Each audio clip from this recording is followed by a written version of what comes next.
Salut à tous, c'est Guimauve et aujourd'hui on se retrouve pour un point lecture. Au programme, il va y avoir de l'écaille, de la pantoufle de verre et du scalpel. Ouais. Je commence donc tout de suite avec Dragon et Serpent de Robin Hood. Dans ce premier tome des Cités des Anciens, on se retrouve propulsé dans le désert des pluies à une époque où les dragons réapparaissent et où on va suivre leur métamorphose de leur forme de serpent à celle plus connue des dragons. Évidemment, les choses ne vont pas se passer comme elles le devraient et les dragons renaissent difformes. Dans ce contexte, on suit 4 personnages en marge des mœurs de la société, mais qui ont tous en commun les dragons. Et pour cause, on va suivre Timara, qui est une jeune fille recouverte d'écailles à certains endroits de son corps, qui a des griffes à la place des ongles et qui vraisemblablement n'aurait pas dû vivre. On retrouve également le personnage d'Alice, qui est une jeune femme venant d'une famille de marchands, qui n'a toujours pas trouvé au début du livre un époux, mais qui s'en soucie guère, puisque pour elle, sa vie, sa passion, c'est l'étude des dragons. On a également le point de vue de Leftra, qui est le capitaine du Mataf, l'une des plus anciennes vives-nefs, et les vives-nefs, ce sont des navires qui ont été construits grâce au bois sorcier, dont les origines sont plus que douteuses, mais qui permettent à leurs propriétaires de pouvoir naviguer sur les eaux acides du fleuve du désert des pluies. Et cerise sur le gâteau, on a le droit au point de vue d'une dragonne du nom de Sintara, au caractère très dur, mais qui nous permet justement d'avoir un nœud principal à toute cette histoire. J'ai l'impression que ça a frôlé le coup de cœur, c'est addictif, on a l'impression d'être devant une série où on se sent obligé d'enchaîner les épisodes. L'écriture est efficace et c'est à l'épreuve de toute distraction environnante. Je peux vous l'assurer, pourtant je suis quelqu'un qui aime lire dans le calme. Ouais, et c'est marrant parce qu'il n'y a pas de grosse action, ça met juste l'histoire en place et pourtant l'auteur arrive toujours à nous appâter pour nous donner envie d'en lire toujours plus. Du coup, je pense reprendre dans l'ordre les Robin Hood tout simplement parce que cette série vient apparemment après le second cycle de l'Assassin Royal.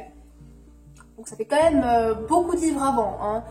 En même temps, j'ai le tome 2 dans ma palle, donc c'est un peu compliqué, je ne sais pas. Je vais... Ensuite, j'ai lu Charme de Sarah Pinborough. J'avais lu le premier tome, ça cassait pas 3 pattes à un canard, faut se le dire, mais par contre, la fin, je l'avais adorée. Mais allez savoir, j'avais besoin de souffler un peu dans ma lecture du Portrait du Mal que je vous présente juste après, et j'avais envie de quelque chose de rapide, qui allait me détendre, et honnêtement, j'ai été agréablement surprise.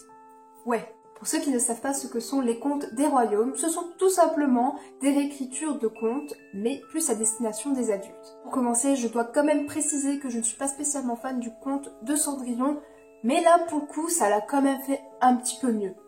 Ouais, ici, Cendrillon n'est pas la bonne poire innocente qu'on peut retrouver dans Walt Disney, on tombe du côté obscur et honnêtement, c'est nettement plus réaliste. Dans ce récit, Cendrillon est égoïste. Elle se pose systématiquement en victime, alors que concrètement, ce n'est pas la plus à plaindre. Et il faut dire qu'elle n'est pas très futée, la petite, hein. Non. Sa belle-sœur, au contraire, m'a beaucoup touchée parce que contrairement à Cendrillon, elle ne part pas forcément vainqueur, elle n'est pas la plus belle. Et pourtant, elle a beaucoup de qualités, elle est complètement dévouée à sa famille et à ses idéaux. Et honnêtement, ça contrebalance complètement avec le tempérament de Cendrillon. Et voilà, ce que j'aime beaucoup, c'est que finalement, il y a comme un renversement des personnalités dans cette réécriture du conte. Et franchement, moi, ça me plaît bien. J'ai beaucoup aimé retrouver des personnages du premier tome. C'était super chouette. Par contre, c'est vrai que pour l'intrigue, du coup, ça l'était beaucoup moins. Parce qu'on se doutait de ce qui allait se passer. Enfin, on n'est pas plusieurs dans ma tête. Enfin, ça dépend des jours. Mais voilà, c'était un peu dommage à ce niveau-là. Malgré tout, j'ai passé un très bon moment de lecture. Et ce tome-là faisait vachement Once Upon a Time quand même, avec tous ces entremêlements d'histoires là, c'était plutôt cool. Alors je sais pas ce que j'ai aujourd'hui avec les séries, hein. Aujourd'hui ce sera point lecture slash série, hein.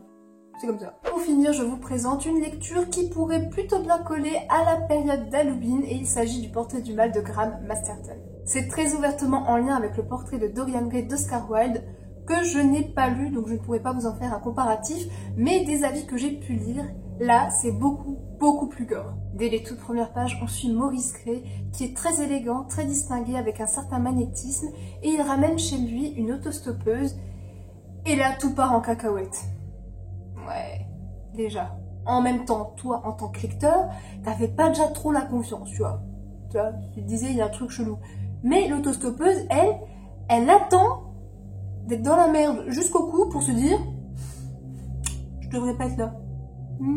Je sens que je devrais pas être là. Mais ma petite, c'est trop tard. désolée. Ce que j'ai aimé, c'est le fait que l'enquête policière n'en soit pas vraiment une. C'est vraiment axé sur l'horreur et sur les recherches qu'entreprend notre personnage principal, Vincent, un directeur d'une galerie d'art et qui se trouve être l'œil du cyclone de tous ces événements horribles. Très vite, il va faire le lien avec une vieille peinture qui lui a été transmise par son grand-père et qui a été exécutée par un artiste médiocre, Waldegrave. C'est un récit très visuel, sensoriel, avec une ambiance tantôt poussiéreuse, tantôt glaciale, parce qu'en plus de ça, l'action se déroule durant le mois de décembre. C'est hypnotique, il y a une sorte d'aura qui règne en permanence dans le livre. Parfois, c'en est même contemplatif, on a l'impression d'assister à la scène comme quelqu'un d'omniscient sans pourtant être complètement impliqué. Ce qui ne m'a pas empêché de ne pas être sereine du tout, tu vois, parce que minuit passé, moi avec mon petit livre, dès que je voyais une ombre, ça y est, hein, je flippais ma race. Hein. Ouais. L'un des autres aspects positifs de ce récit, c'est qu'on sent que l'auteur a un intérêt tout particulier pour les arts, et c'est très plaisant parce que jusqu'à la fin de l'histoire, c'est quelque chose qui va faire partie intégrante de la mécanique de l'intrigue. Je tenais juste à ajouter que j'ai beaucoup apprécié tout ce qui était lié aux esprits, j'ai trouvé que c'était très bien traité, même si entre nous, Pat, l'un des personnages qu'on rencontre durant le récit, et ben la première fois où on la rencontre, c'est limite un peu grossier, tu vois, enfin je veux dire, on la présente comme un médium qui tire le tarot, tu vois. La pauvre, quand tu vois ce qu'elle va faire dans la suite du roman, tu te dis que là, franchement, c'est une présentation minable. Totalement. Malgré tout, certaines choses m'ont moins emballé. Pour moi, la fin était beaucoup trop rapide. Et c'est dommage parce que l'auteur nous propose quelque chose d'assez fun, qui dénote pas mal du reste du roman. Et franchement, ça part loin. Hein. De cette même manière, il y a certaines choses qui arrivent avec beaucoup trop de facilité et qui auraient mérité d'être un tout petit peu plus étoffées. Et à contrario, certaines choses auraient mérité d'être un peu écourtées. Après, personnellement, ce ne sont pas des choses qui m'ont spécialement gênée. La preuve, c'est que je compte bien relire du Graham Masterton. Franchement, j'ai bien adhéré. Et je pense que c'est un livre qui, comment dire, a souffert du fait que je l'ai commencé fin août et qu'ensuite, pendant 2-3 semaines, j'ai vraiment plus eu le temps de lire. Ou du moins, j'ai lu, comme vous avez pu le voir, Dragon et Serpent et les autres livres. Et je pense que c'est ça qui est un peu... qui m'a fait un peu sortir du livre, tout simplement, parce que vraiment, je me souviens au mois d'août, mais j'étais à fond dedans, je veux dire, je posais le livre, j'y pensais toute la journée, j'étais imprégnée par l'histoire. Donc voilà, je pense que ça vaut vraiment le détour, pour ma part, je ne regrette absolument pas, c'était une très très bonne lecture, et je vous la conseille, si vous avez le cœur bien accroché, évidemment, je le conseille pas à tout le monde, parce que là, pour le coup, il y a des scènes clairement explicites, violentes, sanglantes. Donc voilà, je préfère vous prévenir, si vous vous sentez pas, n'attaquez pas ce genre de lecture. Vraiment. Voilà, cette vidéo est terminée. Comme d'habitude, n'hésitez surtout pas à venir me dire si vous avez déjà eu l'occasion de lire l'un de ces livres et ce que vous en avez pensé. Pareil, dites-moi ce que vous êtes en train de lire. Je suis assez curieuse, surtout avec cette période automnale / Halloween. Évidemment, n'hésitez pas à venir me suivre sur les réseaux sociaux, Instagram, Facebook, Livre Addict, Snapchat. Et sur ce, je vous souhaite de faire de très belles lectures et à plus. Ciao!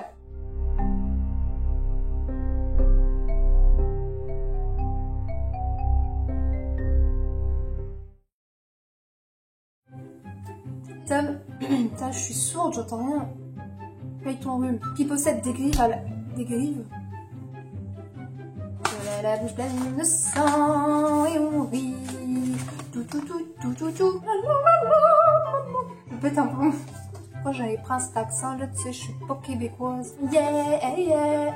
Là, je crois que le bêtisier va être plus long que la vidéo. Je vous le dis. Glacial. Parfois, c'en est même contemplatif, on a l'impression d'assister. Hé, j'entends de nouveau. J'ai plus les oreilles bouchées.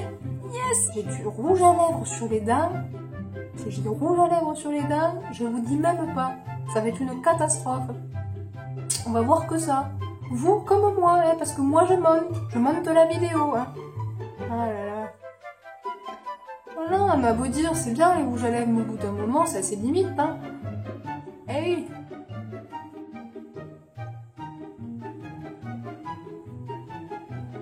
Je ne sais pas. C'est quelque chose qui est quoi? J'ai l'impression de bigler. Je bigle pas un peu quand je fais ça. Terrible.